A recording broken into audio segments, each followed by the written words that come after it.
ये नूर और जुल्फ़कार हैं जिन्होंने मोहब्बत की शादी की है। ये उसका बाप है। ये नूर को तंग करते हैं, ये रखना नहीं चाहते घर में ना, ये माँ है उसकी। क्योंकि उसकी कमिटमेंट उनके, ये देखें उनका बाप आता ही बेइज्जती करता है उसकी कि इस घर से निकल जाओ। ये नूर इसको सफाई देती है अपने मियाँ को, जुल्फ़कार को, कि मैं इस तरह की नहीं हूँ। उधर उसका भाई कहता है कि मैंने आपको पार्टनर नहीं रखना, आप जल्दी से उसे नूर को तलाक दें। जो जुल्फ़कार है वो ना रिश्तों में रुझा हुआ है। ये सलार है उसके फूफो का बेटा, वो ये इनके घर में भी उलझन बनी हुई है क्योंकि इसकी माँ कहती है कि तूने उससे रुशमा से शादी नहीं करनी थी, तूने नूर से करनी थी, जबकि ये रुशमा को पसंद करता था। ये देखे ये नूर और जुल्फ़कार हैं, ये उसकी फूफो है नूर की। ये चाहती है, ये देखिए अब अगली एपिसोड में ये होगा कि दोनों घरों में उलझने पड़ जाएंगे, उधर उसकी फूफो जान के घर में भी नूर के, और नूर के अपने घर में भी, क्योंकि ये दोनों रिश्ते, दोनों वालिदैन इसको एक्सेप्ट नहीं करते, ये रिश्ते दोनों ही टूट जाएंगे। तुम चलो मेरे साथ। तुम्हारी वजह से मेरी जिंदगी का सुकून बर्बाद हो रहा है। कहाँ जा रही हो? मेरी इजाजत के बगैर इस घर से एक कदम भी बाहर नहीं निकालोगी।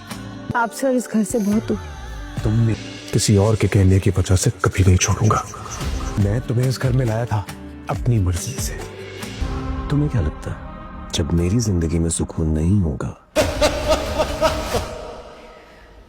मैं तुम्हें यहाँ नहीं रहने दूंगी। तुम्हें तुम्हारी जिंदगी सुकून से जीने दूंगा। अगर तुम झूठी साबित हो गई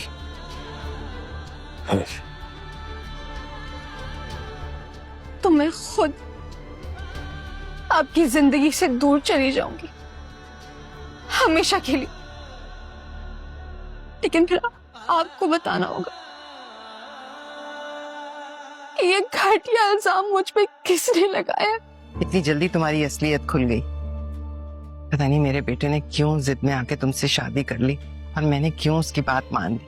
तुम इसे घर में बीवी की हैसियत नहीं दिला सके, बीवी का मकाम नहीं दिला सके, बहुत दावे और जोम के साथ ब्याह कर लेकर आए थे तुम इसे।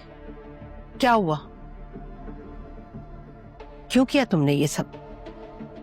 गैरों की तरह घर के एक कोने में छुपा कर रखा है तुमने इसे, क्यों?